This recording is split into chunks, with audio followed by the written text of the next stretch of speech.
Welcome to another episode, Pound for Pound Boxing Report, episode 322. I am your host, Michael. Joining me this week, guest per usual, Gail from Communities Digital News, uh, founder and owner of the Falcon Valley Group, as well as Daniel from Four Boxing News and the Inscriber. What's going on, lady and gent? Hey, good evening, all. It's Good been evening. kind of a wacky week in boxing. You know we're going to talk about it. Yeah. When a YouTube fight, or YouTuber, I should say, kind of stole the show in terms of the attention and the ratings and whatnot. But uh, we'll talk about a fight on that card, not necessarily the main event, but a fight on that card. For those who are new to Pound for Pound Box Report, Pound for Pound Box Report, live YouTube show, podcast, and blog this podcast and website, that discusses all things boxing. The motto is when boxing is good, we'll talk about it.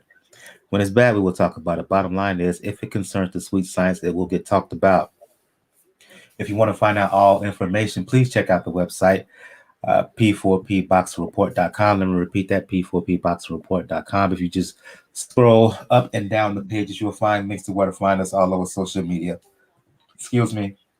All over the Facebook page, the Twitter page, the IG page, where you can email us, and you can email Pound for Pound Box Report at P4P at P4P Report. Let me repeat that, P4P at P4P Report. You can also find a link to the YouTube page, Tumblr page, where you can donate. We got a Cash Me and PayPal donation link. Let donation be the best nation. For those who are filing their taxes, we got a little bit of coin left over, and willing to please shoot some coin your way if you have it available to Pound for Pound Box Report. It'll help the overall production of the show, both live and especially behind the scenes. Also, last but certainly not least, if you're into the fitness game, not into the fitness game, but if you're interested in getting your fitness game up, please check out my online coaching page. I am an online coach for Beachbody.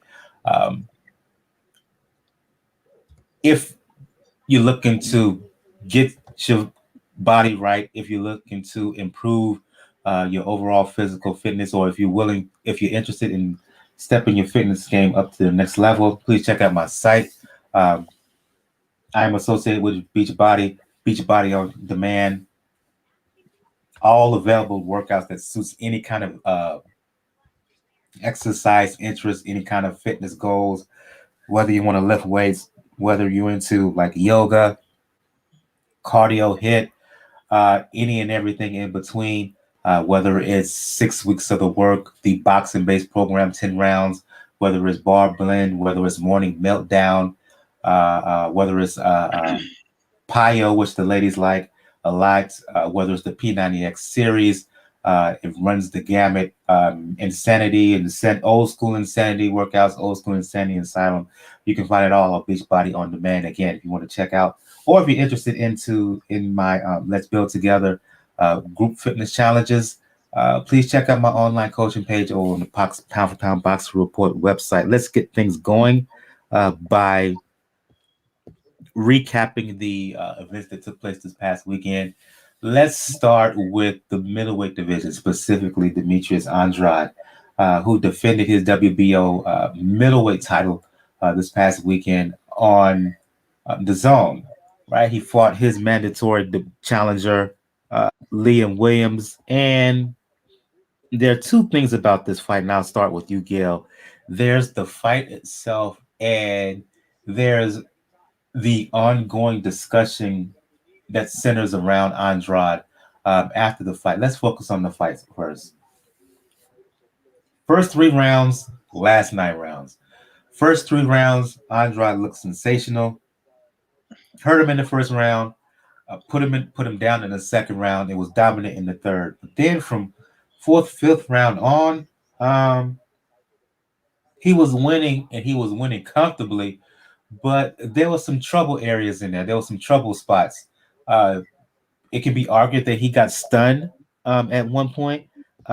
Fatigue may have set in. I wonder if he may have been in optimum shape, but he still was the definitive winner. And he had his hand raised in victory, won by unanimous decision as he basically outboxed and outskilled Williams.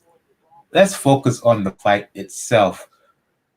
Were you surprised it went the distance? Were you surprised at how there was a kind of a drop off from early portion of the fight into the second half from Andrade? Your overall assessment, Gail?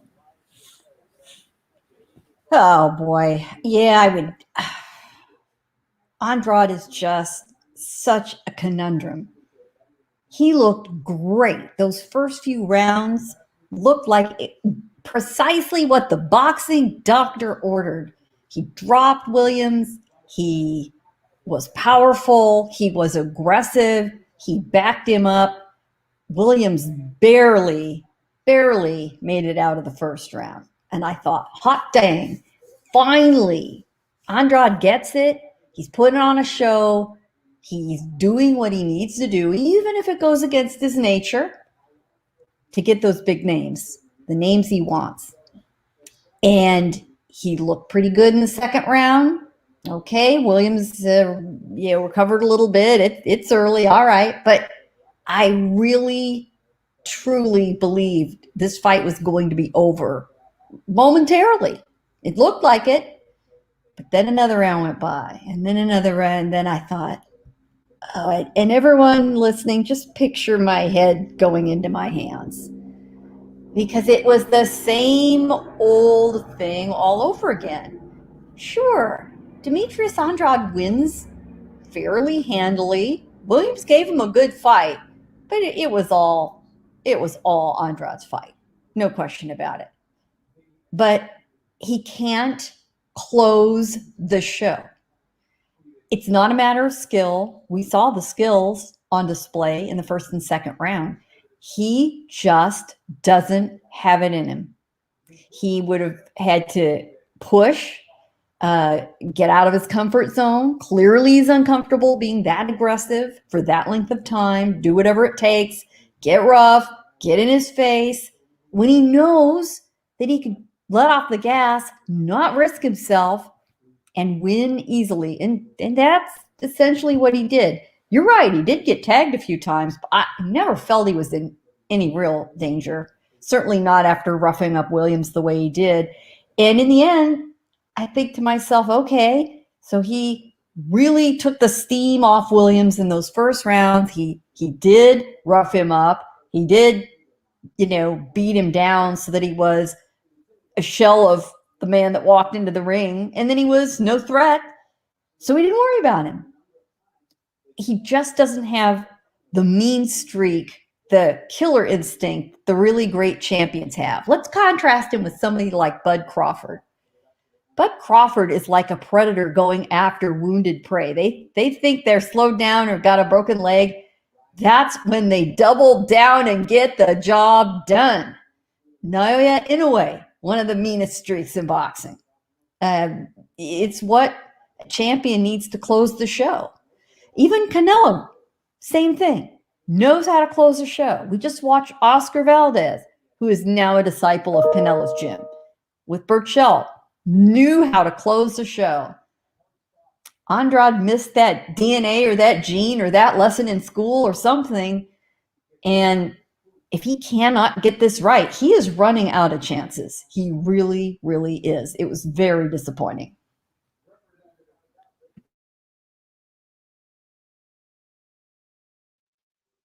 Disappointing is an understatement, right? Unfortunately, because Andrade knows that he's not being mentioned with other people, like the Triple G's, the Muratas, in that area. When you want to fight somebody, he's not being mentioned because of performances like this. Now, I tend to criticize Dimitri Bivol because he does a similar thing, but with Bivol, it's if he feels he can knock you out in 3 rounds, then he just is going to outbox you for the rest of the fight. Andrade clearly can show that he could probably take Williams out. He could have knocked him out within the first 6 rounds, and he just took the foot off the gas. enough to even give Williams a bit of a comeback, but not have to fight in doubt. That's not a performance that you're trying to do, especially if you're trying to lower, like I said, lower Triple G, lower a Charlo, lower Murata. Hell, even try a chance of lowering the Canelo if you try to go to 168. That's not a performance you want to have. There's winning, and then there's winning badly, winning ugly in a way. And this is winning ugly, winning in a way that does probably a little bit more damage to you than it does the person that loses. And yeah, Andrade's record is good. We know he has a skill set. We know he can fight. But when he does things like this, unfortunately, in the business where you want to have people look at you, you have less and less people wanting to look at you.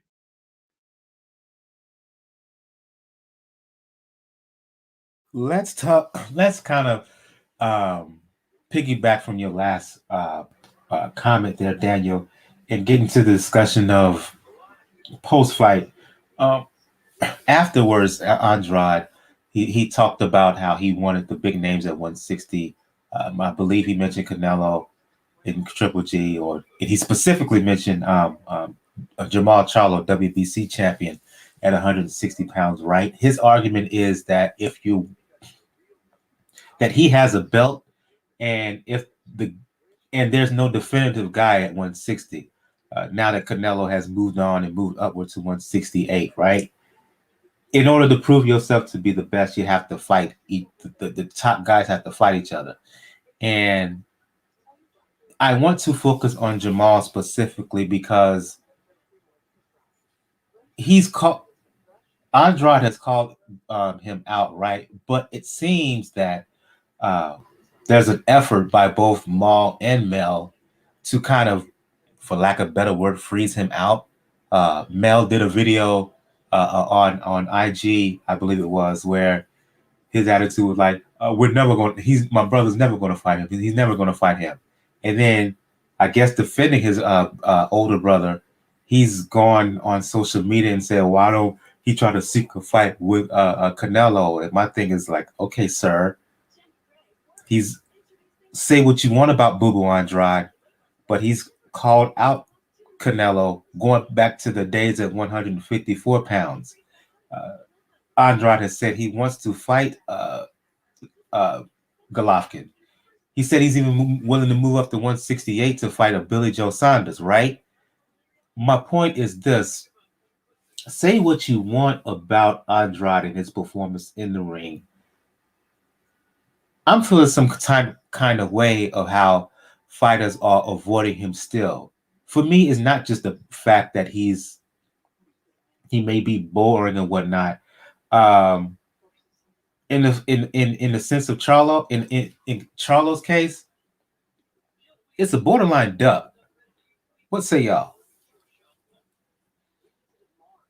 It's always the risk versus reward ratio in boxing that has to be considered. There are guys that are super dangerous and everyone wants to fight them because the payday's so big. Canelo Alvarez. Everybody knows that you're up against it if you fight Canelo. Your chances of winning, not great. You're going to go in as the underdog. Most people do not care. They would love to win the Canelo lottery because the payday's so good. And even a loss with a good showing can raise your reputation. Let's contrast this with, and I heard this today. I will not take personal credit, but I'm lifting it. Thank you very much. The gentleman from Great Britain I heard on a talk show. I don't know your name. Sir, you're a genius. He called Demetrius Andre Ward Light. And he's right. He's right in a lot of ways. Andre Ward Light. See, Ward was also very dangerous. Unfortunately, Ward didn't bring the payday because the fans didn't gravitate to him. He didn't put on exciting fights. He won, but you didn't really get a whole lot from a loss against Andre. You might not get beat up, but you also wouldn't have a check to cash at the end. And, you weren't particularly applauded, for getting in there with the killer. So this is where Andrade is. This is where he is. Nobody beyond the hardcore, the present company, is a perfect example. No one beyond us would be watching. Nobody watches him. Very few people know him. He just can't deliver an exciting enough performance in the ring to make it worthwhile. If the Charlos are going to put themselves at risk, they're going to do it for a bigger name and more money, especially at the status they are now. The only guys that are going to fight Demetrius are the ones that need him as a stepping stone, because he does have a belt and he does have an undefeated record they can try to ruin, but they won't get a payday for it. And folks, most people I know, I'm sure most of you listening, we work for money. These guys fight for money because that's their job and they like to get paid. And we can't blame them for that. Their shelf life is limited. They never know when an injury or some crazy thing is around the corner. So that's the problem that Demetrius Andrade has. I would not call the Charlos reluctance to get in the ring with him a duck. They're simply being smart businessmen at this point. Well, when you supposed to get $7 million offer to fight him, and you hem and haw about it, and then you make these comments of your brother. I do not believe that for one hot second. It never got signed, never got paid, no paperwork. We have very shadowy reports of this, so I'm not buying it. But an offer was still there. However it was, there was an offer. And my problem with Charlo there might have been an offer, and maybe there was an offer for much, much less money. Not worth it. I doubt that. Not the way Matchroom is selling out money. My overall problem with Charlo is not anymore. They're not. They learned their lesson. Not anymore. But still, my overall problem with Charlo is he's been given free reign to make these fights, and he hasn't made these fights. And yet he settles for a voluntary contempt defense against a guy we never heard of. When you got these fights out there, when you got a guy who basically said he wants to fight you, he met you face to face like an adult, and said, "Let's do it," and the fight hasn't happened still. Something wrong with that. I'll go to you. I'll go to you, Daniel. Your thoughts on this? Well, and I'll say this. Let me another point, Gail, within your commentary. I wouldn't compare Charlo to Andre Ward. I compare it to Mike McCallum. The reason I wouldn't say Ward, because Ward, at least he may not have got the super big payday, but he got the fights, right? He was in the Super Six. He got all those big names in this. He got the Kessler. He got the Froch in the Super Six. He fought light heavyweight champion Chad Dawson, right? Who moved down to 68. And he got the 2 fights against Kovalev. We haven't seen that from Andrade. And the reason I would make the comparison to McCallum is because for younger fans, and I wrote about this for Three Kings Boxing. For those who don't know, I also am a contributor to 3kingsboxing.com. Shout out to the folks over there. The lead man behind Three Kings, 2K, head of media relations, Bo, chief writer Bakari, as well as other writers, Jarrell and myself, Red, the editor. I penned an article for Three Kings Boxing about Andrade, and the reason I made the comparison to McCallum, for younger fans, Mike McCallum was a terrific junior middleweight and middleweight champion throughout the 80s and early 90s, right? He was the guy who was in that era with Marvin Hagler, the late Marvin Hagler, with Roberto Duran, with Sugar Ray Leonard, with Tommy Hearns. He wanted fights against all of those guys. And none of that big four, those big four, never fought him. He didn't get a halfway significant bout until basically the tail end of his career when he fought a prime James Toney twice, and McCallum was mid-30s. He may have been older than that because it was always issues about him possibly lying about his age, right? And my fear is, Daniel, that could be the same situation with Andrade. So yeah, you can criticize him about his performance, but he's right in that mix at 160 to 168 pounds, right? He can fight with anyone. Uh, I think he deserves a shot. And again, back to the point about Charlo, uh, if it's not a duck, it's becoming close to it. You can't come out there and have your brother say that you will never give him an opportunity after you've gotten in his face and say I want to fight him. After we know there's some kind of offer on the table, after you get the free reign to fight anybody and anybody you want in that division, and it hasn't happened yet. Yeah, that's the missing part of it. That's where my little doubt button pops up when it comes into this. Was it to say that they actually do have free reign?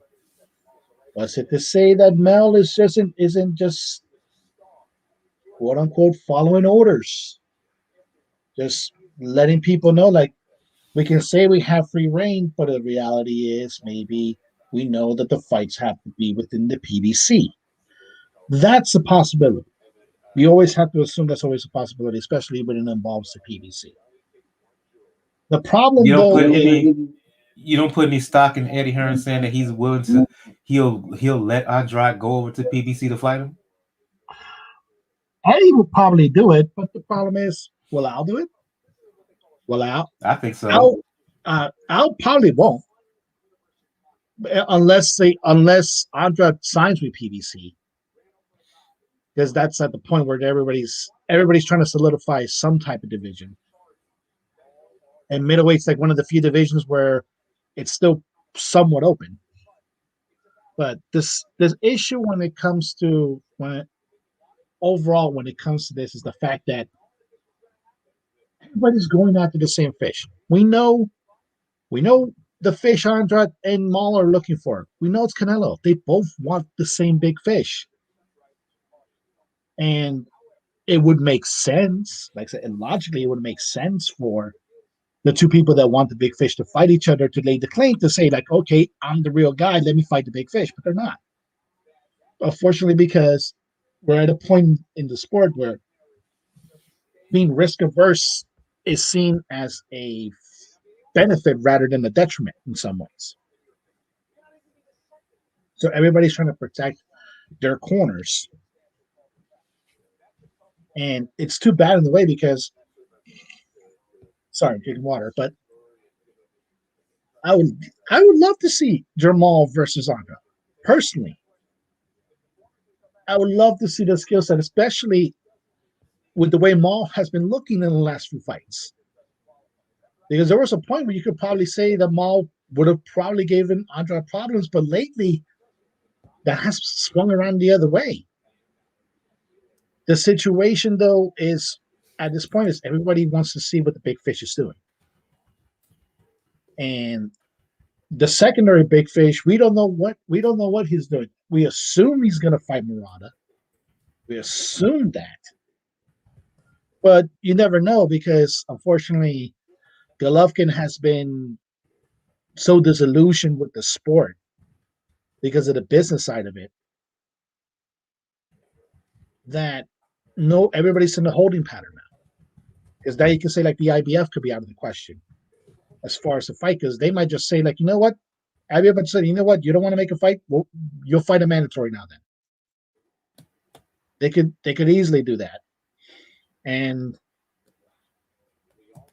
in many ways, that puts everybody, unfortunately, in the division in lurch. But everybody has to move unless Mel and Maul make a real assertive move, more than what we know, more than the moves that we all three of us know that they make to say we are open for business no matter who the promoter or network is. I can't take them as seriously as when they say like, okay, we'll have free reigns, because all the signs are pointing to me is like we'll pretend that we have free reign and then we'll fight the PBC fighters. We will see. We will see whether Andrade can get the big fight that he desperately wants. Excuse me. We will see whether uh, Charlo will step up. He's been called out. Will he ever get into the ring with Andrade? Well, as an aside, Charlo, he's looking suspect in more ways than one. As not only has Andrade called him out, David Benavidez has basically called him out. And he said he'll do all kinds of stuff to him, and Charlo has been largely cricket on fighting Benavidez.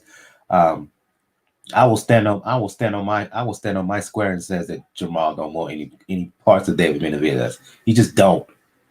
He talks like he doesn't want him. He's acting like he doesn't want him. So yeah, in terms of Andrade, it was the performance overall. It was the question is, will he become another 2021 version of Mike McCallum? Sadly, Gail and Daniel, I think so. He'll be that guy who will be known as very good. I don't know if he'll be the Hall of Famer that McCallum was, but I think he'll be that guy who'll be known as very good, but will not be able to secure the big fights against the elite guys in the division.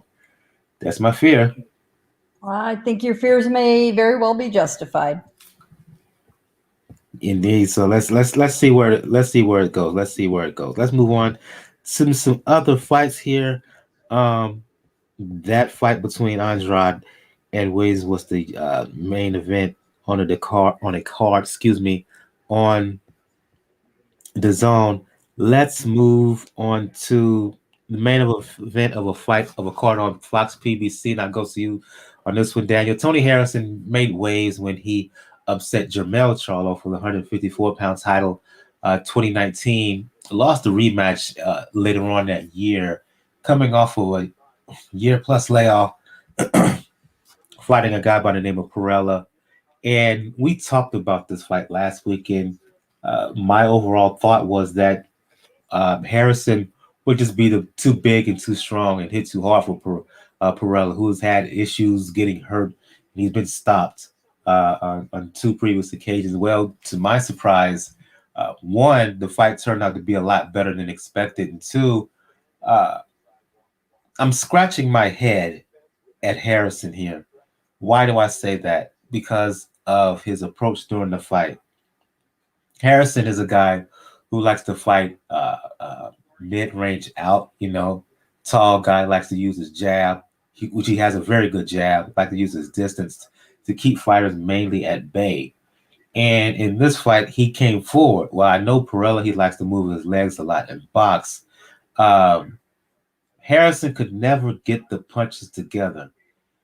He got hurt in this fight, and the fight ended up in a split decision draw, Daniel. But to me, I felt Parrella won. I think he was the more active fighter. I think he was the busier fighter. As I said, I think he was the guy who hurt Harrison in the fight. I thought he out-hustled him. Your thoughts? I unfortunately did not see this fight. I was actually driving when this fight was happening, unfortunately. So I wasn't able to catch it. So I will pass the baton over to Gail. But from what I've read, from what I understand, people were not particularly too happy when it came to this fight. They expected what you said, but then puts a lot more doubt on Harrison, I think, for a lot of people's eyes. But Gail saw the fight more than I did, so I'll pass the baton to her. I'll go to you. Your thoughts on the fight. Underlying story is Harrison, who I think during the time off, his father passed due to, correct me if I'm wrong, symptoms from COVID-19. Do you think that may have played a role in his performance and how just ordinary he looked at points in this fight? Yeah, it absolutely did. His father, Ali Salam, died last year of COVID-19. His father was also his trainer. He was only 59 years old. That's rough. That is rough on anybody. Harrison regrouped, said he, was getting back in there. He wanted to refocus. He wanted to, crawl his way back after winning and then losing, that title to Charlo. His older brother, LJ, stepped in place of their father as his trainer.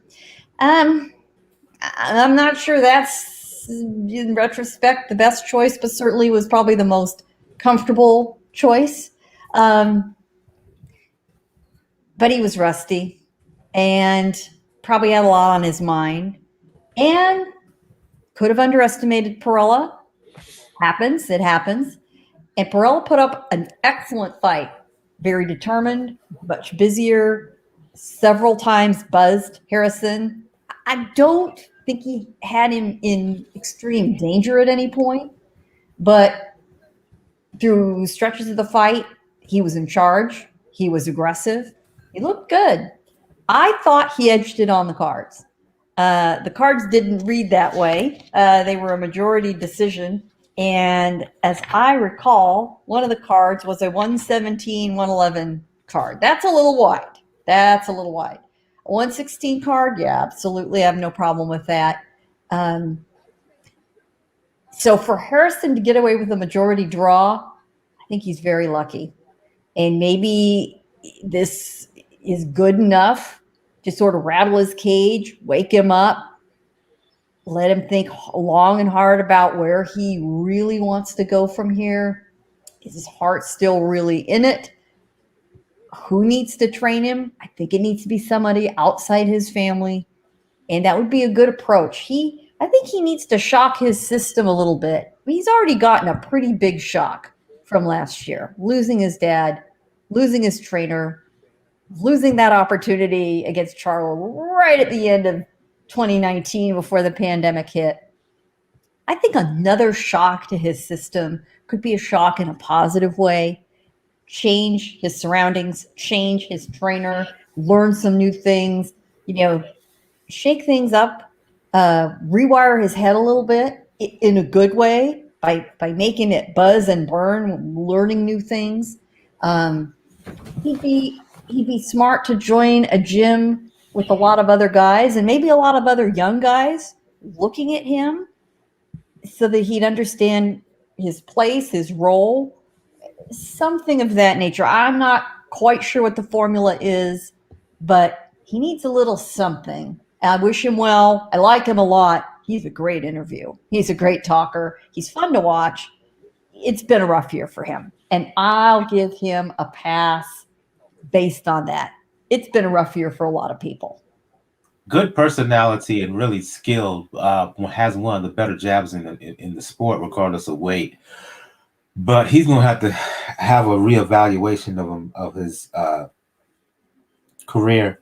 He's going to have to look himself in the mirror and figure out and ask himself, what was that against Parrella? Because that performance, that's not going to cut it if he has real thoughts of getting back on top and becoming a world champion. So we will see where he goes, how he improves. And for him, because he's always talking about being more active and he wants to stay active and whatnot, how soon will he get back in the ring? Because he's going to have to show significant improvement from that last fight against Parrella. We'll see where he goes. Last but certainly not least, in terms of the previews, again, I mentioned the YouTuber who fought and grabbed a lot of the boxing headlines. I'm not going to talk about that fight. Not even going to mention the winner's name, but I will mention a legit fight on that card, and that is Regis Prograis, who is a former champion at 140 pounds. fought Ivan Redkach, and Redkach is a known guy at 140, 147 pounds, right? Prograis, the fight was stopped in, I want to say, six. Originally scored, I believe, a no contest. Correct me if I'm wrong. It originally got turned around, I think, today, and it was ruled a TKO. Rugal was dominant from the beginning. The way the fight ended, Red Catch bit over because of a supposed quote unquote low blow. I think he needs to go to Hollywood after that fight and audition because that was an acting job, in my opinion. Upon the replays, Daniel Gale, can you get anything from this? I know that Progress won, but it's like, okay, he did what he was supposed to do. What's next? Okay. First question that I have when it comes for Gale is: does Boss Rec have this fight on the record? Absolutely, they do. In fact, it looks like it was BoxRec who pointed out the rules to the Georgia State Athletic Commission, and they said, "Oh, okay, yeah, you're right," and ruled it a TKO, overruled the original, bad call. It's mass insanity. I mean, but the folks at BoxRec are wonderful. We all know some of them. But for them to have to point out the rules to the commission as they're entering the data on the website, that it sort of goes with the whole flavor of the evening. It really does. But these are absolutely legitimate sanctioned bouts. All of the fights, folks, make no mistake. I know you don't want to talk about any specific fights. I will adhere to the house rules of the show. However, these are all sanctioned fights where they take place by whatever state commission is there. They've got to go through medical. They have to qualify. The reason that Steve Cunningham was on this card is because Tarver was supposed to be on the card, but he didn't meet the medical qualifications due to age and inactivity. So he was out. So yeah, these are sanctioned fights. Program looked great, but the truth is you are performing in a 3-ring circus on these things. You have to understand what that's about. He did it he did it to stay busy, for one thing. It's not a bad thing for him to have a fight at a little higher weight, get himself settled there rather than at 140 where he's been for so long. And it's a payday. It's a big payday. Prograis got the biggest purse on the entire card, $850. Redkach made, I want to say $250 or $150. There was a 50 on the end of it. That's another reason Prograis took the fight. Come on, he got bills to pay. And he did hope there'd be some spillover attention to him. Unfortunately, there was just so much partying going on, hilarity behind him. I'm not sure how many people actually paid attention.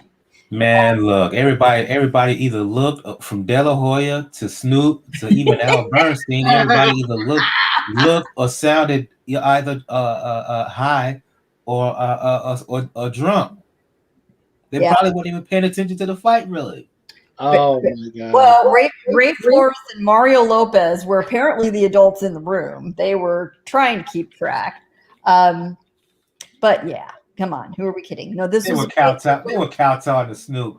Let's be clear about Ray Flores. He is the boss, and he is writing the checks. So we get that. He's got a significant financial doing all that extra cussing when he know he's not like that.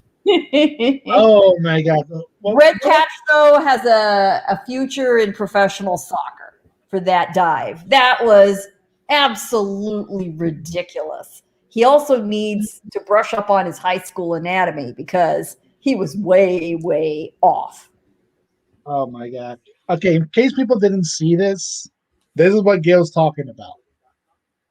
The punch that technically ended the fight was a right hook where the wrist Like the glove missed, but the wrist hit Redkach's kidney. When you see it on the angle that they show it initially, you think it's a body shot. And then Redkach reacts like he got hit with a low blow. Here's where the insanity begins, actually. The referee starts counting Redkach first. And then he stops midway. So nobody knows what's going on at that point. It's either going to be declared a low blow or it got past 5 minutes. And I think what the rules are is if the other fighter is incapacitated, cannot move past 5 minutes, then it's technically a TKO for the other guys. So they took such a long time to do it, to react to what was going on. And then you saw the replay. Then you saw the fact that Ruger missed in trying to hit Redkach, except on the wrist part. And the whole stretcher, John, like I'm surprised the Redkach isn't actually auditioning for to be a FIFA ref, obviously, because they brought out the stretcher for him. They Paul Pierced them in a way. That's a good analogy. That's a good comparison. Yeah. He acted like Paul Pierce. I was waiting for him to run back to the ringside like 5 minutes later, like everything was all good. Yep. And you could tell everybody was just like, okay, nobody knows what's going on. And at that point, I think people stopped caring at a certain point. Like, I'm pretty sure by that point, Al Bernstein was at least smoking a second joint. So that's where it got bad into it. How bad is it that the main legitimate fight on this card is the one where had the chaos happen? That's the great irony of it. We expected this crap from the main event of this, which I'm not going to discuss because that was just, in the words of Stephen A. Smith, flat out disgusting, flabbergasted in that way. But the actual fight, the fight that has some consequence, had the most insanity. And the fact is, they gave what in God's name were those belts? Those belts looked like they belonged in Burger King. It looked like my niece, who's 11 years old, going on 12, made them in the 3rd grade. Jesus Christ. At least we got the hashtag Oscar de la High from it. We'll say that. They were trying so hard, Daniel. They were trying so hard to make that main event legit. With that swap meet belt. I don't know. That's an insult to swap meets everywhere. It was pretty bad. It looked like something you punch out of the back of a cereal box out of the cardboard. Where does Prograis go from here? I mean, he got this fight. He got paid well, but he's still at 140. In hindsight, it may have behooved him to actually take that fight with Maurice Hooker, get another significant win on his belt, right? Where does he go? Because we know that Ramirez and Taylor's going to fight May. He's going to be left out the loop until that fight is over and we get an undisputed champion. Right. Well, $850,000 purse buys you a lot of time. So apparently, if he thinks he wants to wait for the combatants in that fight, well, he's going to need to get in line because he's not the only one who has aspirations of taking that on. And so there's going to be a real dogfight for whoever the winner of that contest is, because that's dangling a lot of prizes at somebody. That's a unified title right there. Who wouldn't want to give it a shot against the winner? So, Prograis is going to really have to think carefully about whether he really wants to stay at 140. How hard is it for him to stay at 140? I gather that it is a bit of a struggle for him to make 140. Well, maybe he could shake up the logjam a little bit in the welterweight division if he moved up. There's a lot of good fights to be had. He's a name. A lot of them up there, the names we all know. They all know Regis. They might find that very interesting. They're all going to be naturally bigger than he is until he settles in. They might jump all over that. He's a man without a country, and there's a couple of them out there who are men without their countries as well. So his manager, and whoever is left advising him, they really need to be very calculated. But that $850 he earned Saturday will buy him a lot of time to think about it. Yeah, if they're willing to pay you for it, you might as well take it and do so against a guy we all know you can beat. So future Regis Prograis is to be determined at this point. Let's move on to some news. I didn't put any in the docket, so I'm going to give you, Gail and Daniel, the floor. If there's any new tidbits that you want to discuss right now, please do. I was incredibly enthusiastic about this week's Ring City USA card. They have been barn burners. They have been surprising fun, not disappointed. Midweek fights starting last December. We see some great upsets, some crazy knockouts. And this week, the Ring City USA platform is moving to the U.S. Military Academy at West Point as the setting for its next card on Thursday night. And we expected to see two undefeated American heavyweights, Jermaine Franklin and Stephen Shaw, put their records up against each other. Very rare event. Two young undefeated American heavyweights willing to take a risky fight. Oh, until Jermaine Franklin popped a positive COVID test over the weekend. Very disappointing. Really a shame. He's devastated. Ring City's folks tried briefly to see if they could find an opponent for Shaw, but they decided instead of that, they'd preserve this matchup and they postponed the fight. So very disappointing. The card's going to continue. The undercard fight is a women's world featherweight title fight, and shame on me, the name of the combatants escaped me here. Let me get that pulled up. It'll be Yelena Yelena, who and Canada, Erica Cruz Hernandez. Yep, of Mexico. This is Mrjenović's WBA World Featherweight title belt. And folks who saw the first Ring City card out at the Wild Card Gym in the parking lot in Hollywood in December, Yelena put on quite a crazy, bloody fight on that card. So this is her second appearance. She'll be in the main event.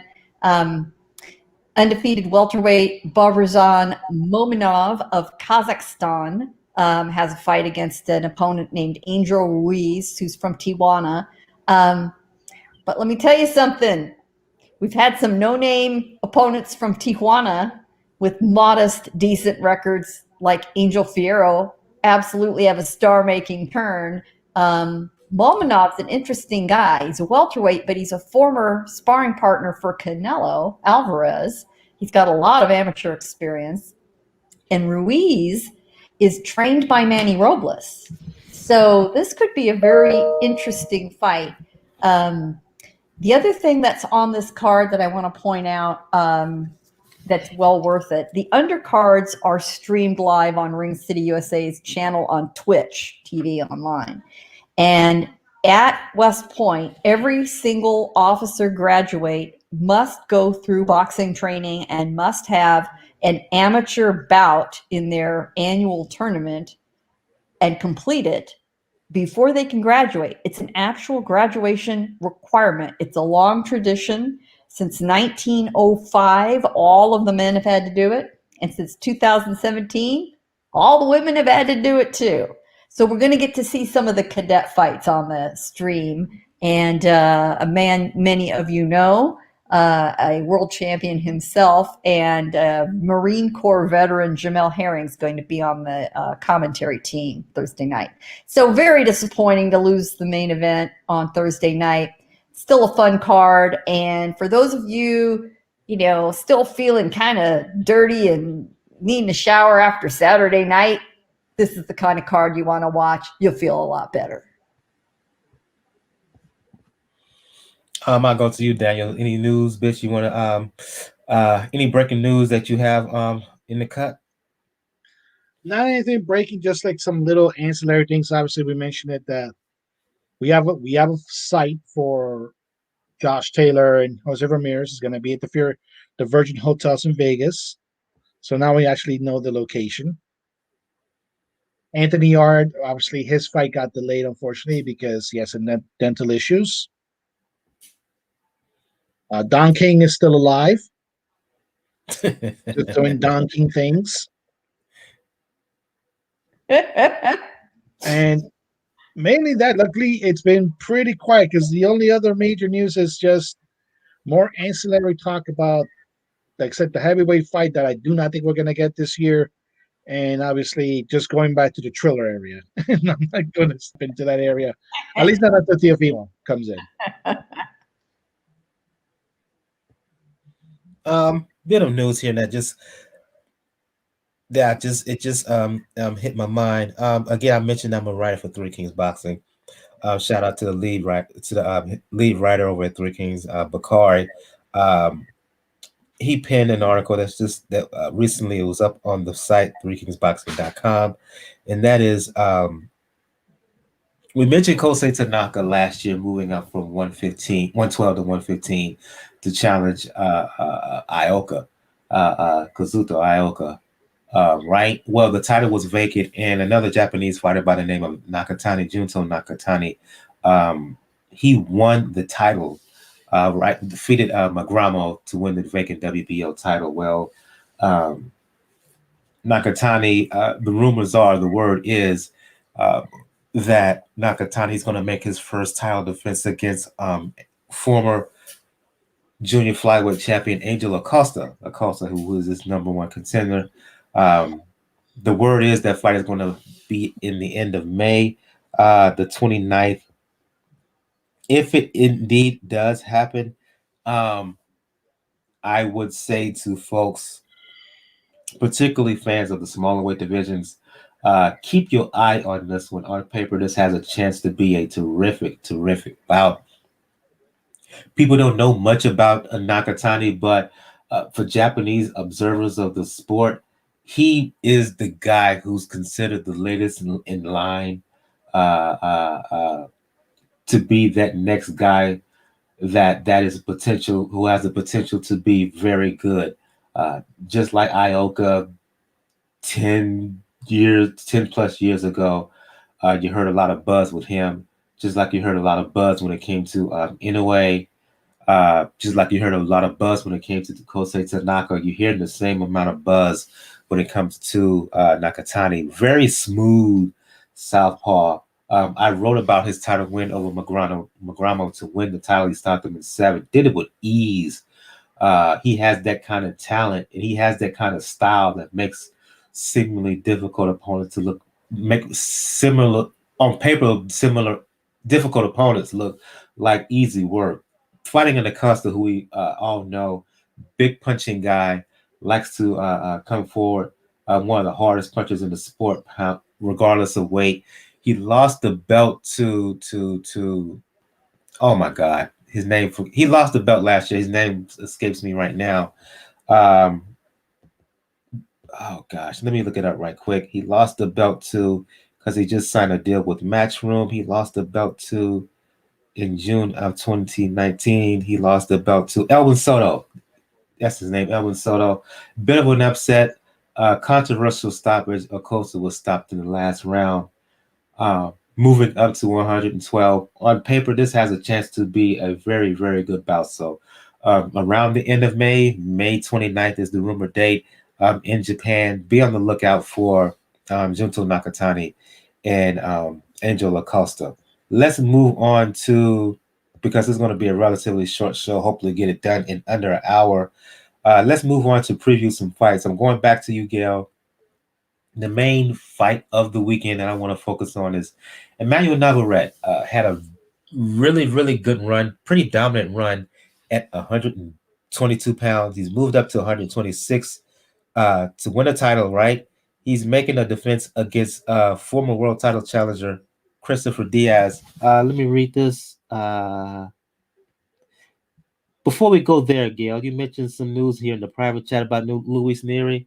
I'll give the fans some insight on what's up next for Luis Neri. Yeah, just a brief news item. Luis Neri is set for a fight with Brandon Figueroa for the WBC World Super Bantamweight title.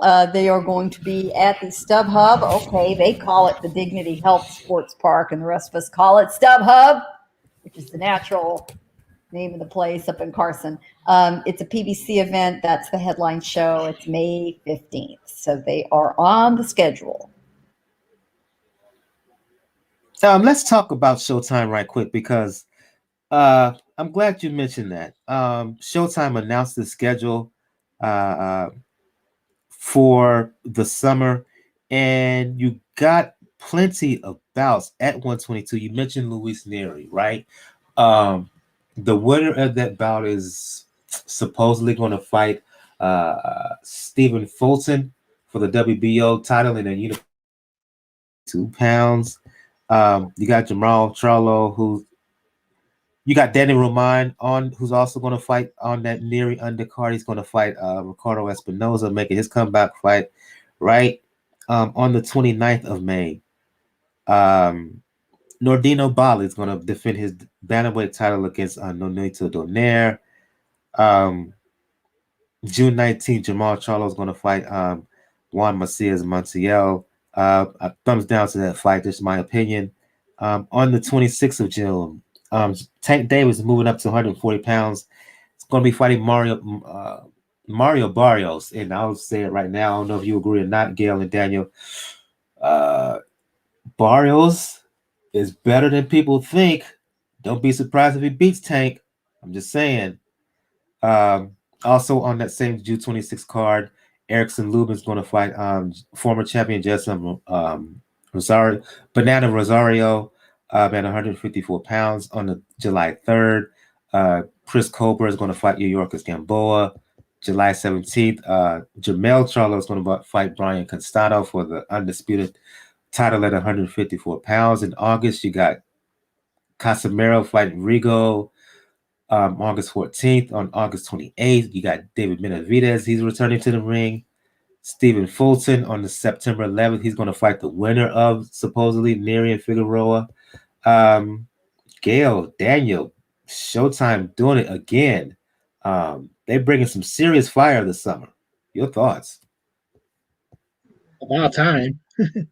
That's the key word, about time, because Showtime has been getting it's become a pattern somewhat where Showtime in the beginning of the year starting to get is lost in the shuffle a bit, and there's more focus on Fox, obviously in the Zone now with ESPN Plus and Top Rank, and then they decide to unload a banana clip for like the middle of the summer, and it's a good thing to have because right now you got to get the guys busy. We mentioned Al Bernstein. Al Bernstein was on that Triller card last week. Mauro Ranallo is going to be calling wrestling in a little bit. And that's going to be, like I said, that's going to give these guys a little bit of free time. And honestly, they kind of need as much time as they can because with Polygon, yeah, we know the reason why, but with Polygon, they do need to groom, like I said, whether it is going to be Abner Morris or if they could put like a Ro Marquez in that role. Like either one, like get them as much work as they can, get them acclimated, make sure the team's a cohesive unit. And hey, the more fights, the better in that area. And you never know when you're going to be fighting other people fairly soon because the second half of the year, if everything lines up, could be a monumental. What say you, Gail, about Showtime just dropping bombs after bombs, but just fights after fights after fights from basically now on until the middle of September? It's a good card. What they did that was smart is overwhelmed by volume. made the big statement with everything together. However, a lot of other promoters, I think, will have just as good a summer run. A lot of these guys were really off a lot last year, and we're still just now getting the big names back into the mix, a lot of them.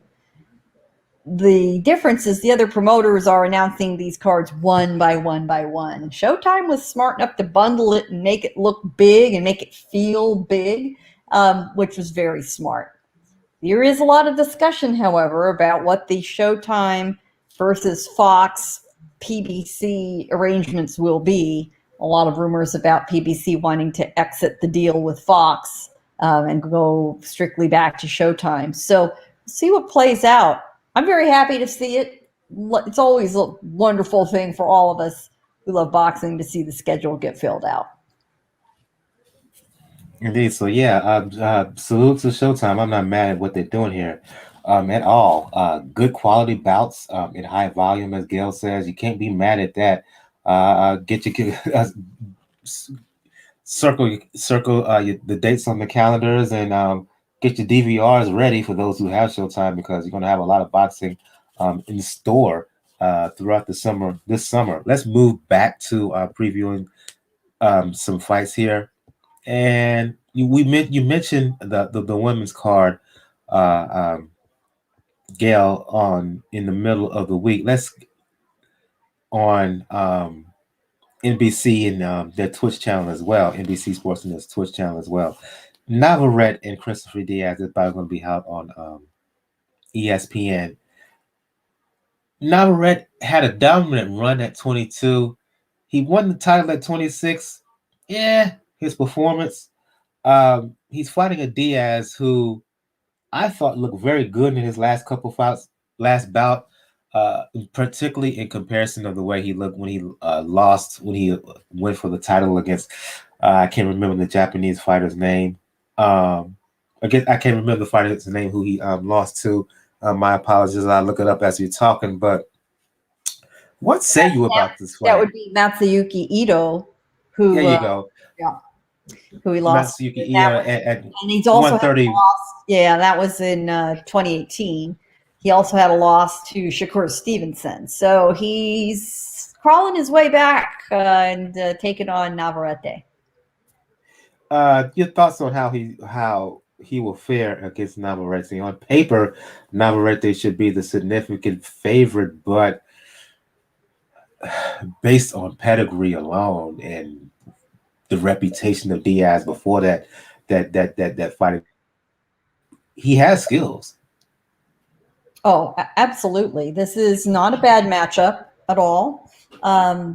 Navarrete should take care of business, we all assume.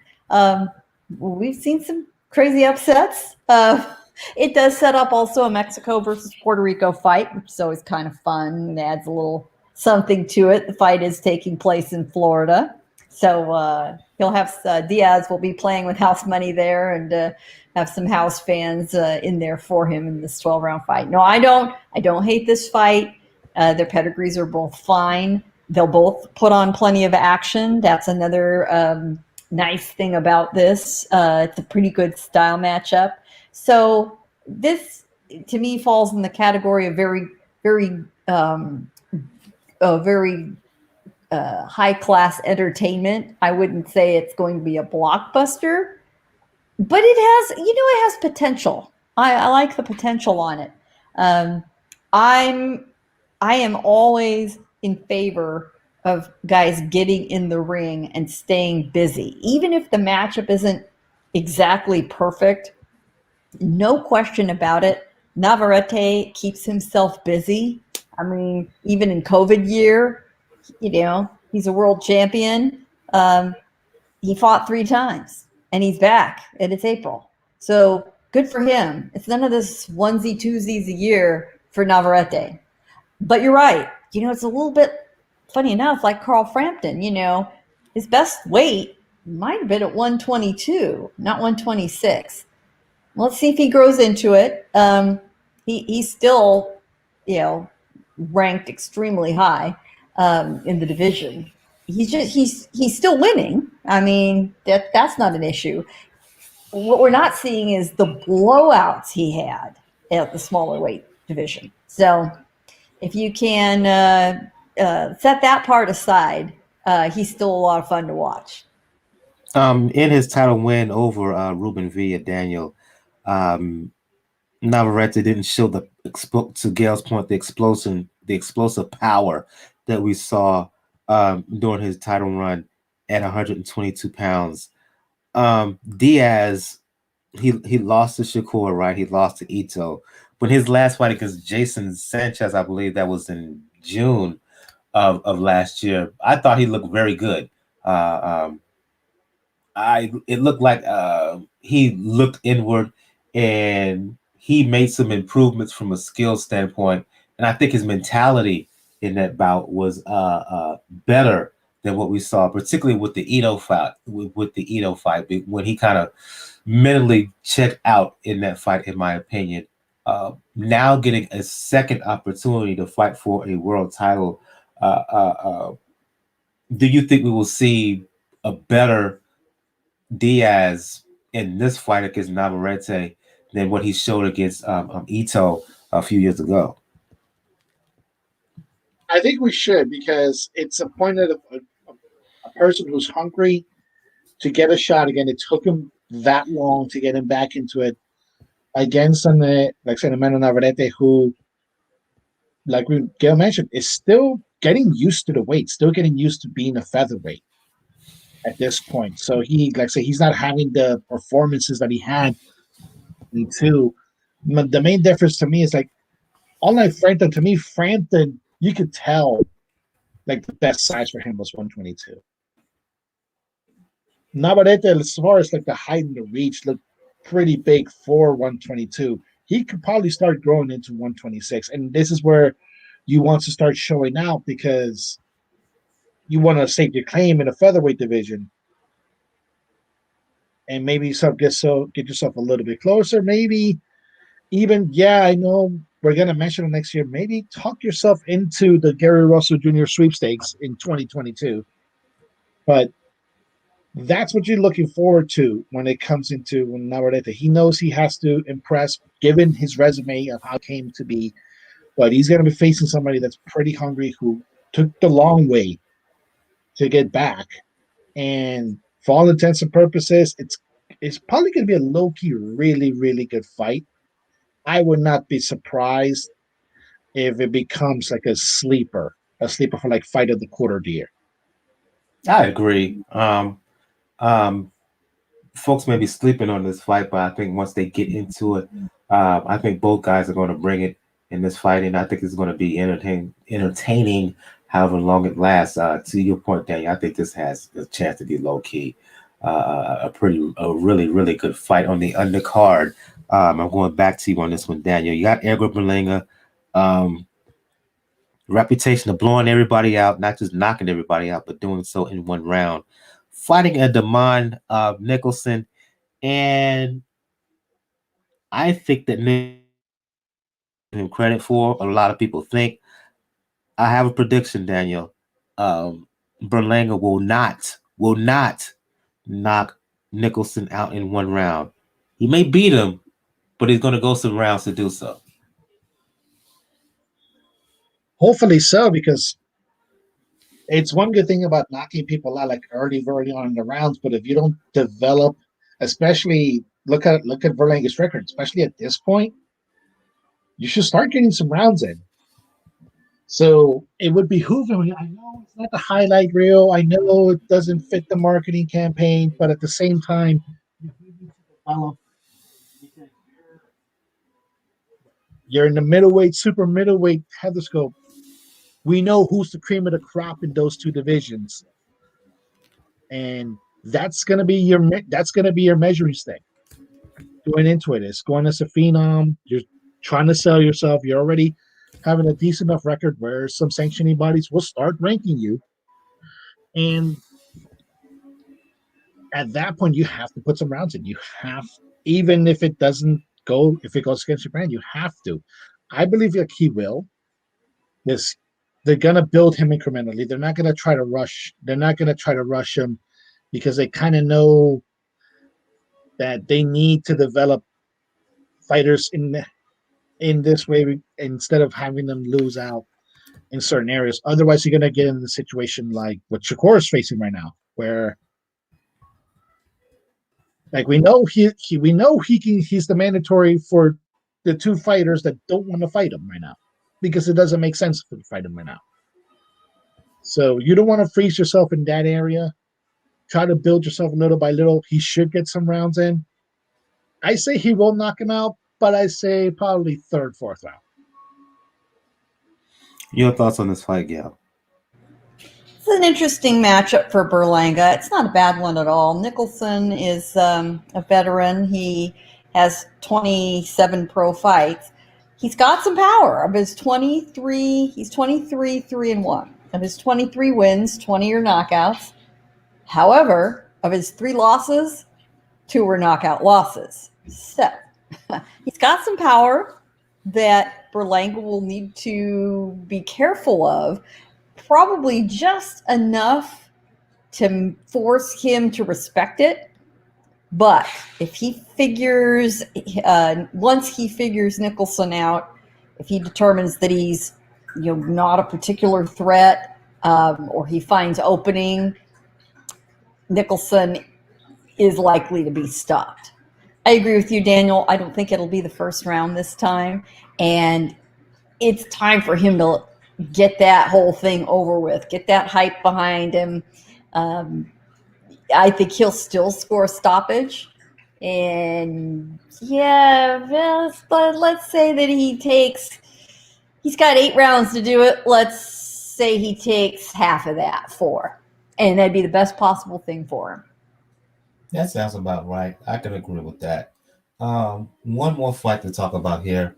Kenshiro Teraji, who has the WBC belt at 108 pounds, making his return to the ring also this weekend on the 24th. Mandatory defense against a countryman by the name of Hisada. I'll take the lead here.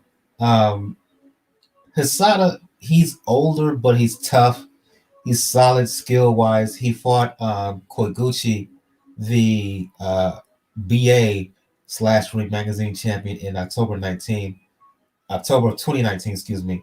Lost by unanimous decision. Pretty wide scores, pretty wide margin on the scorecard, but he was right in there all the way. It was just that Koiguchi was just a notch better. Teraji is one of the best little men in the sport. 7-8, I believe, title defense this is at 108 pounds. The thing about him is outside distractions. He was suspended by the Japanese Boxing Commission late last year. These two were supposed to fight, I want to say fall last year, but Teraji, how can I put this? Driving while drunk, right? And became belligerent while drunk as well after getting in a car accident. And he was, again, suspended by the Japanese Boxing Commission, was put on probation as well, right? While he had to do some volunteer work and whatnot. So it's the personal issues outside the ring of Kenshiro. If his head is right, he's too fast in hands and feet, too skilled all around. His footwork in particular, Hisada doesn't have the quickest of feet. He has decent footwork. But Teraji is just a little bit quicker with his feet, just a little bit quicker with his hands, and he can punch too. Teraji's, as we all know, he's a bit stand up in his approach. He has a big little tank head, and he fights with his head high, which can lead him to get, and he fights straight up, almost in a European style, if you will. But overall, I think he's just a little bit more talented, a little bit faster, and more importantly, younger. And I think he'll win a decision. If you have any comments on this fight before we begin to shut things down, Daniel and Gail, please provide. It's a hardcore fans fight. Japanese fight night's always a good time. If you have trouble finding these streams or you would like to try to find them, we warmly recommend you to the Twitter feed of one Tim Boxeo, Timboxeo, Tim Boxeo, the Twitter account from an individual who scours the world for these fights from overseas, for legal streams, YouTube streams. You want to spend especially a late Friday night watching fights, he's got it. He's got the goods. Yeah, we do have to endorse a shout out to Tim Boxell. He'll find if it's obscure, but if it's interesting, he will find it. Yep. And it will be in the stream. If it's in a club, a gym in South Korea, it's outdoors in Thailand, it's 2 cruiserweights in Fiji, he's got it for you. Yep. Like he'll get you in places that I did not think that were possible. But hey, that's the thing it is. He'll get you streams, but he'll get you streams that will not get viruses on your computer.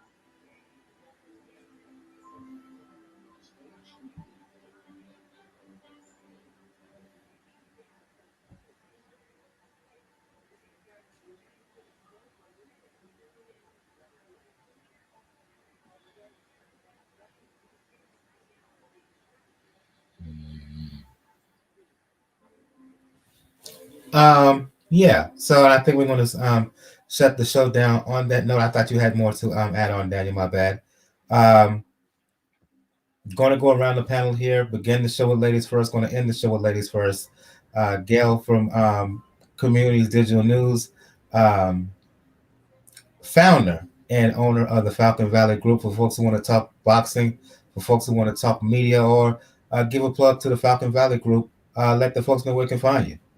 Well, the place to find me to talk boxing, which is absolutely the point of this show, is at Communities Digital News. That's COM, C-O-M-M, Digi, D-I-G-I News, comdiginews.com.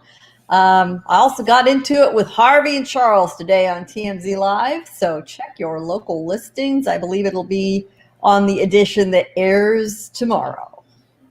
And I see late to the party, Bo, head of many relations for Three Kings Boxing, one of HNIC's Three Kings Boxing. Before we end the show, I'll get this. Before we end the show, we had like a little back and forth regarding Demetrius Andrade, Bo, whether he's in effect being frozen out, the situation with him and Jamal Charlo at 160 pounds, and what's the deal with Charlo? A quick word on that, please. Your perspective. First off, great show. I finally got a chance to I was able to break away to get the link and join in, but great show. Always love listening to you guys, man. Actually miss being, with you guys and I definitely am happy that, Gail's boyfriend Chavez Jr. is no longer threatening me for talking to her.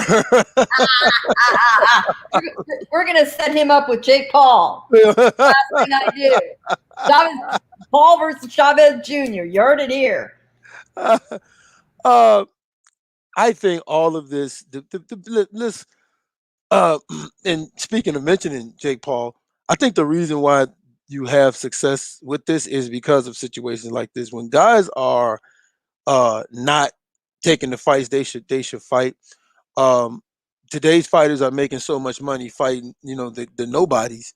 And I agree with the owner of 3K Boxing 2K when he said, man, we should go back to when the promoters was robbing the shit out of them because these guys was hungry and they was fighting.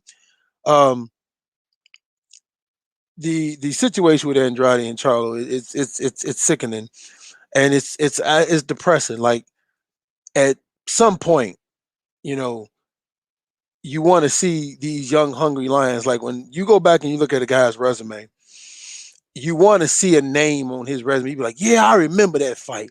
Yeah, at least one fight. Like it's crazy because if you go back to the days of Tyson, you go back to the days of Ali, the days of Sugar Ray Leonard. Even though I don't like Sugar Ray Leonard, at least I can say, man, he got in the ring with all the big top dogs that was there to be getting in the ring with. Yeah, of course, I'll say, yeah, man, he didn't get Aaron Pryor, but that doesn't change the fact that he did get some of the other top dogs. You're looking at these guys nowadays, if they're not fighting like the big money maker of the sport, then they're cool with getting $2-3 million fighting a nobody, fighting a dude that washed my car or bagged my groceries. And they're cool with that. And it's a shame because they don't really understand that legacy is made from actually giving fights that people remember. We talk about Marvin Hagler, who, God rest his soul, but he had legacy fights. His fights with Tommy Hearn has stood the test of time. His fight with Azuma Nelson stood the test of time. His fight with, Roberto Duran, same thing. Roberto Duran and Tommy Hearns and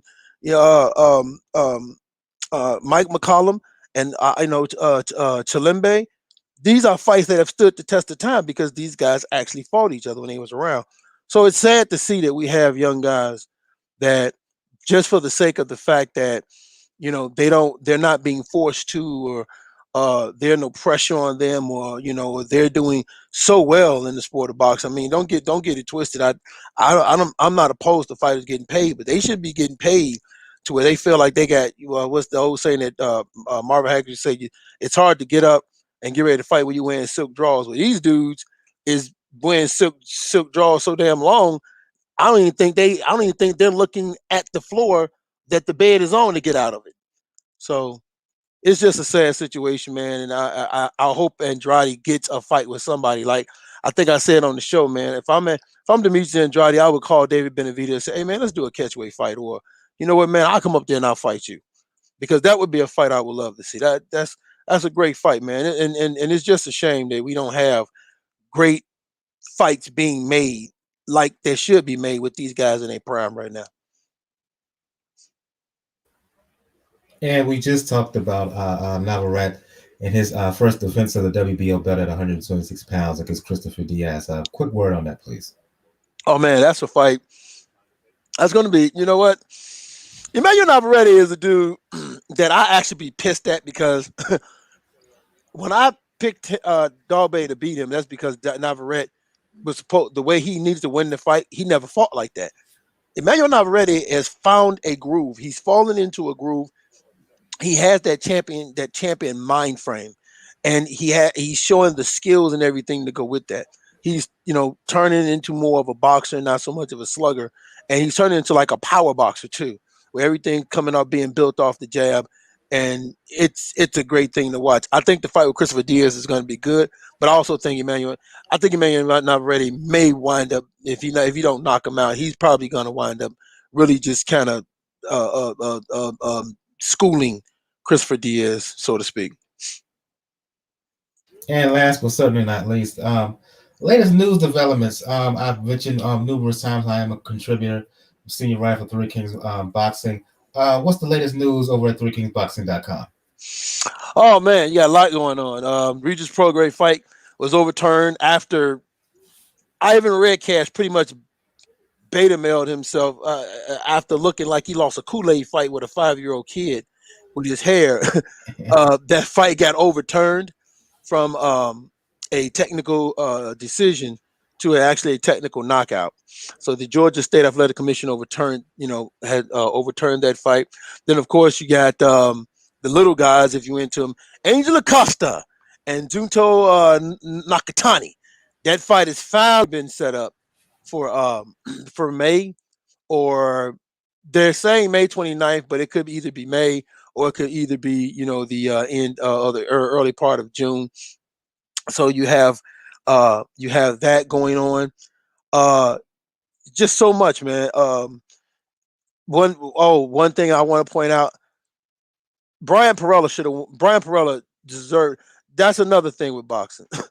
It's getting to the point where the name fighter is too many times in boxing. The name fighter, especially over at PBC, the name fighter is getting a decision or getting a favorable judging scorecard over a guy that you don't know but has hustled his butt off, man. and that's just so depressing. Brian Parrella should have won that fight, in my honest opinion. And if you watch that fight, you know, he clearly, well, even if you want to say, well, Tony Harrison was able to win the last minute of the round, but Brian Parrella still was controlling the first 2 minutes, sometimes 2.5 minutes of that round. So Brian Parrella definitely should have got that. Upset alert with that heavyweight dude, Makahidov, got knocked out in the first round. I had said that about his Erky Jokey movement, and a Poche beat Deontay Wilder's protege. He beat Deion Nicholson. So lots of things going on in the sport of boxing, but you know, boxing needs to do better, man. We boxing just needs to do better. I mean, I love the sport, but I'm actually hating the direction that it's going.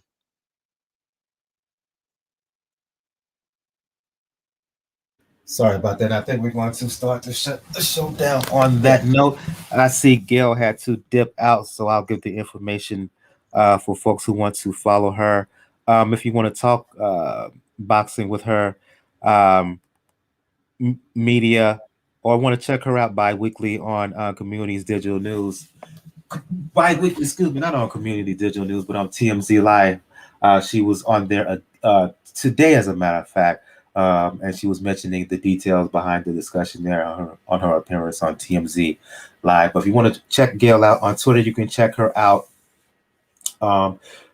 PR Pro San Diego. Let me repeat that. PR Pro San Diego. If you want to talk about her, if you want to talk media with her, you can check her out. She is the founder and owner of Falcon Valley Group, FalconValleyGroup.com. You can also check out her boxing writings on Communities Digital News, COMM DIGI News.com, and repeat that, COMM DIGI News.com. If you again want to check her out on Twitter, you can check her out, PR Pro San Diego. I'll go to you, Bo. Bo, head of media relations for Three Kings Boxing. The man who, he's not running things, but he's any and everywhere. Whenever you see Three Kings Boxing on Instagram, whenever you see Three Kings Boxing on Twitter, more than likely he's the man who's posting stuff up, setting stuff up, including the few times that I am able to do interviews and whatnot. For folks who want to talk the sweet science with you, let the folks know where they can find you. Plug your apps and let them know about all things Three Kings Boxing. Man, you had it right when you said I run things, man. You had it right, dog. You got to change that. No, man, don't do that. You know, 2K will get on both of us. Of course, you know, the podcast is back, to Three Kings Boxing Podcast, every Tuesday and Friday, 8 o'clock Central Time, 9 o'clock Eastern Time, and I think that would be 6 o'clock Pacific. So check that out. We will be going live again tomorrow. And as always, go to threekingsboxing.com for the latest and greatest what's going on in the sport of boxing. And also make sure you check this out, this podcast right out, Pound for Pound Boxing, which is the boxing platform that helped Bo, help myself get kicked off. And I was just always glad I was able to return the favor with my man Mike, bring them over Three Kings, and as well as having doing the shows with Daniel and Gail also as well, man. Just very, very thankful for all the friends that I've made from this podcast, including Gus and of course Jacob, who I haven't had a chance to talk to him in a while, but just always grateful to be here, man. So of course, pay attention to here. Of course, follow everybody that be on this show. It's some of the most knowledgeable people in the sport of boxing. And then again, as always, make sure you follow Three Kings Boxing. And I'm going to give a shout out to Gus and to Jacob Wildmatter, for those who do not know, because of the situation with COVID-19, things kind of drastically changed on a personal end for Jacob on the job tip. He had to change up jobs, and because of his work schedule, he's no longer able to be with us on the show for the time being. I hope once things clear up with his work schedule and whatnot, we can have him back. And Gus, aka Corruption in Boxing, you can check out his a new podcast, Coup d'etat of Boxing, which is an excellent forum, excellent place where they do a terrific breakdown of key fights throughout the week. So shout out to Gus, shout out to Jacob. Again, and I want to thank you for the kind words, Bo. For those who do not know, the reason I am on Three Kings Boxing, I am a writer for Three Kings Boxing right now, is because of Bo. Gave me a call, just a quick story. Gave me a call one night. Gave me the proposal about Three Kings Boxing, what it was about. Did a three-way call with him and 2K. They both broke it down to me what it was about. Would you like to be on? I was like, yeah, let's go for it. And for the past 2.5 years now, I've been a writer over at Three Kings Boxing.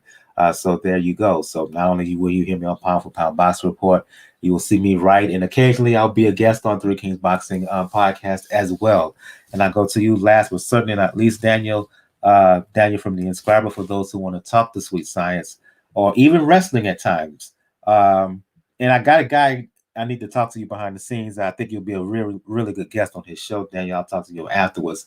For those who want to talk the sweet science, for those who want to talk the NBA, especially when it comes to the Miami Heat, let the folks know where they can find you. Yes, you can find me on Twitter, folks. Rawkus99, RAWKUZ99. Catch me on there Wednesday. I'm going to put it up on Thursday, but Wednesday, me and Francis and Joe are going to get back into it. Going to talk about the cards coming up, and definitely going to be discussing what we have going on in the sport, because Showtime unloaded the clip. We got to talk about it, and obviously we got to get ready for for Canelo week that's coming up. So we have to get ready. Hopefully, cross your fingers first. Just cross your fingers so Billy Ho doesn't do anything. So yeah, on the next episode of Pound for Pound Boxing Report, we will do a recap of the Kenshiro fight against Hisada. We'll do a recap of Emanuel Navarrete and Christopher Diaz, Berlanga versus Nicholson on the undercard. We'll probably also talk about Marjanovic and her title defense against Erica Cruz Hernandez, and we will do a preview of the guy who I like to call the Azuma Nelson of our time, Marodi Mutalane. He's going to be defending his IBF 112-pound title against Sonny Edwards. That's on the 30th. May 1st, the return of Andy Ruiz. He's going to fight Chris Areola. On the undercard of that, junior middleweight contender Sebastian Fundora, 6'6", 6'7", along those lines, kind of freak of nature. He's fighting against Jorge Cota. Also, Erislandy Lara. He's coming back to defend his version of the WBA 154-pound title against a guy by the name of Lamana. That's his name, right? Yeah, that's his name. Also on the first, Derek Chisora fighting Joseph Parker. On the undercard of that fight, the return of Dimitri Bivol going to fight Craig Richards. And also on that card, Katie Taylor, maybe my personal pick for #1 women's pound-for-pound fighter in the world. She's going to fight Natasha Jonas. And also James Tennyson is going to fight on that card. So a lot of boxing to talk about next week. For Gail, who had to dipped out early. For Gail of Communities, Digital News, and the Falcon Valley Group. From Bo, one of the HNICs of Three Kings Boxing. For Daniel of the Inscriber and For Boxing News, this has been episode 322 of the Pound for Pound Boxing Report. I'm your host, Michael. We will see you guys next time. Everyone have a good evening, good night, and rest in power. Black Rob.